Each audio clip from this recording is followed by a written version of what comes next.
Hello friends, नमस्कार। आप देख रहे हैं हमारा चैनल नेचुरल गार्डनिंग। मित्रों, मानसून की शुरुआत हो चुकी है। ऐसे में मैं आज आपको गुड़हल की कटिंग कैसे लगाएं के विषय में बताएंगे। मैंने काफ़ी वीडियोस बनाए, लेकिन गुड़हल की कटिंग का वीडियो नहीं बनाया। आज मैं गुड़हल की कटिंग का वीडियो बना रहा हूं। मित्रों, देखिए कितनी कटिंग्स हमने लगाई हुई है। गुड़हल की कटिंग हमने लगाई हुई है, सारी की सारी सक्सेस हैं। देखिए, ये है, वो है, ये देखिए, तो सक्सेस सब हैं। लेकिन चूंकि हमने वीडियो नहीं बनाई थी, इसलिए मैंने किस विधि का इस्तेमाल किया था और मेरी कटिंग सक्सेस हुई है, मैं आज आपको बताने जा रहा हूं। मित्रों, मेरा पूरा वीडियो आप ध्यान से देखिएगा, तभी आप सफलता पा सकते हैं। मित्रों, अब मैं जिस टूल से कटिंग करूंगा उसको सैनिटाइज करने जा रहा हूं। सैनिटाइज इसलिए किया जाता है कि कोई भी इन्फेक्शन कटिंग में ना हो। इसको पोंछ लीजिए अच्छी तरह से। सैनिटाइज करना बहुत ज़रूरी है टूल को। इतनी मेहनत करने के बाद आप कटिंग लगाएं और पता चला कि कोई इन्फेक्शन हो गया। इसी तरीके से जिस ब्लेड का भी इस्तेमाल आप कर रहे हैं उसको भी आप सैनिटाइज कर लीजिए।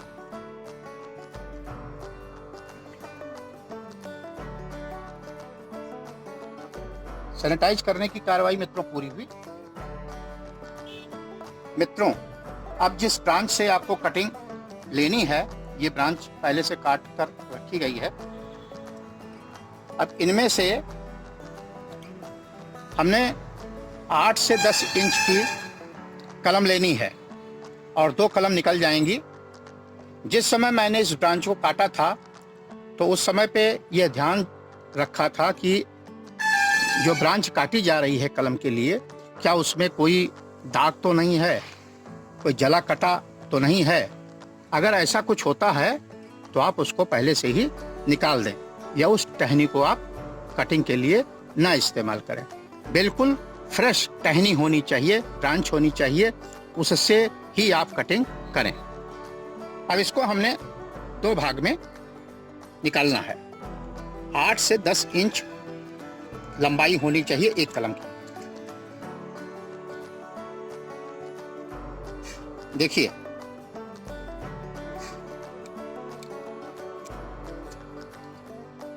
दो कलम निकल गई। अब इसकी जो लीप्स है इसको आप साफ कर दीजिए।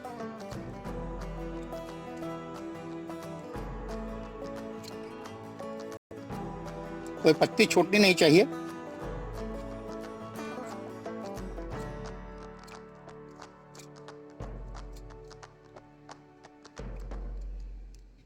अच्छी तरीके से साफ कर लीजिए।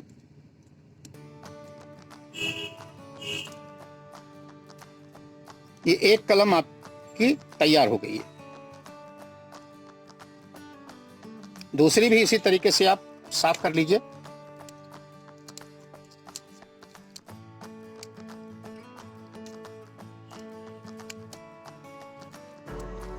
इतनी अच्छी तरीके से साफ कीजिए कि इसमें कुछ लगा ना रहे।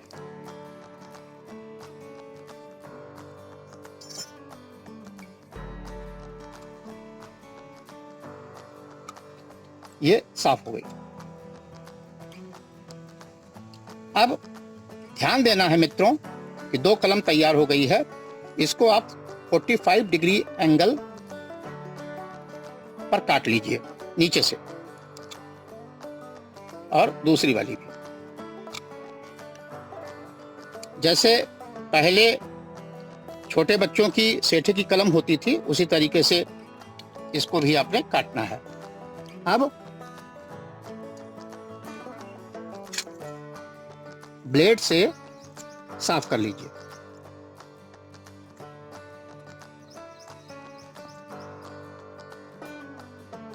चारों तरफ से भी आपने साफ करना है।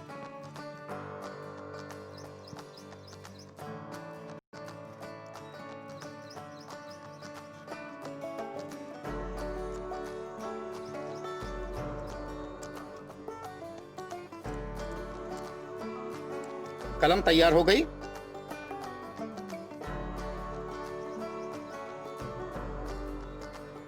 ये मित्रों कलम तैयार हो गई। अब मैं आपको मिट्टी का कंपोजिशन और गमले के विषय में बताऊंगा, ध्यान दीजिए। मित्रों, कटिंग को आप जिस गमले में लगाएंगे उसकी मिट्टी का कंपोजिशन इस प्रकार है। एक भाग गार्डन सॉइल होनी चाहिए, एक भाग सैंड यानी रेते का होना चाहिए और एक भाग वर्मी कंपोस्ट या गोबर की खाद का होना चाहिए। तो इस प्रकार से आपने इसको मिलाना है, मिक्स करना है और तभी भरना है। कोशिश ये कीजिए कि जो मिट्टी आप इसमें डालते हैं वो पहले धूप में उसको सुखा लें। वेल ड्रेन्ड सॉइल होनी चाहिए। और इस प्रकार से जब आप मिट्टी को मिला करके और गमले में भरेंगे तो पक्की बात है कि आप जो भी कलम लगाएंगे, जो भी पौधा लगाएंगे, उसमें आप सक्सेस होंगे, उसकी ग्रोथ अच्छी होगी। अब गमले के विषय में मैं आपको ये बताना चाहूँगा कि जिस गमले का आप इस्तेमाल कर रहे हैं, मिट्टी भर रहे हैं, उसके नीचे सफिशिएंट होल होना चाहिए। प्रॉपर तरीके से होल इतना बड़ा होना चाहिए कि आप जो भी पानी गमले में डालते हैं वो छन छन करके और ड्रेनेज होल से निकल जाए। ड्रेनेज होल के ऊपर एक पत्थर होना चाहिए।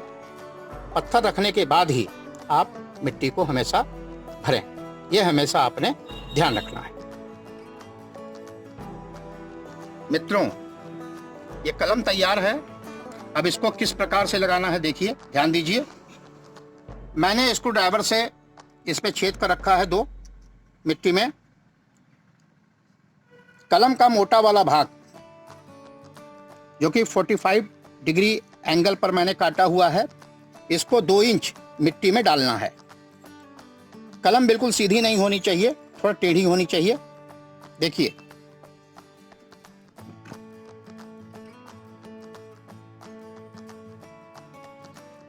इसी तरीके से दूसरी वाली कलम भी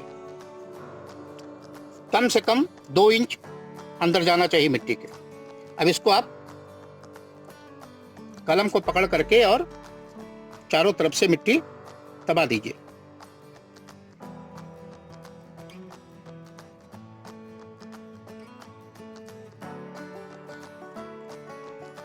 मित्रों, ध्यान देना है, कलम हिलनी नहीं चाहिए। अब इसको आप पानी दे दें। हाथ लगा के दीजिए, ज्यादा पानी देने की जरूरत नहीं है इसमें।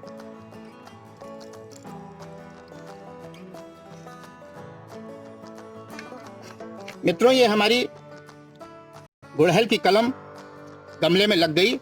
अब ध्यान देने वाली बात, इसे 3-4 दिन आप छांव में रखें, शेडेड एरिया में। सुबह शाम इसमें पानी देते रहना है। मिट्टी हमेशा मॉइस्ट, नम रहनी चाहिए। साथ ही साथ आपने ये ध्यान रखना है कि कलम हिलनी नहीं चाहिए। अगर कलम हिल गई तो इसकी ग्रोथ नहीं हो पाएगी। तो ये आपने ध्यान रखना है। 3-4 दिन के बाद आप इसे ओपन एरिया में निकाल सकते हैं। ओपन एरिया में जब निकालते हैं तो इस बात का आप हमेशा ध्यान रखें, ना तो इसको ज़्यादा धूप लगनी चाहिए और ना ही बारिश का समय चल रहा है, इसमें बारिश का पानी ज़्यादा लगना चाहिए। यह हमेशा आप ध्यान रखें। मित्रों, मेरा यह वीडियो आपको कैसा लगा? अगर अच्छा लगा तो लाइक करें, शेयर करें, सब्सक्राइब करें। Happy gardening, take care. फिर मिलते हैं नेक्स्ट वीडियो में, तब तक के लिए धन्यवाद।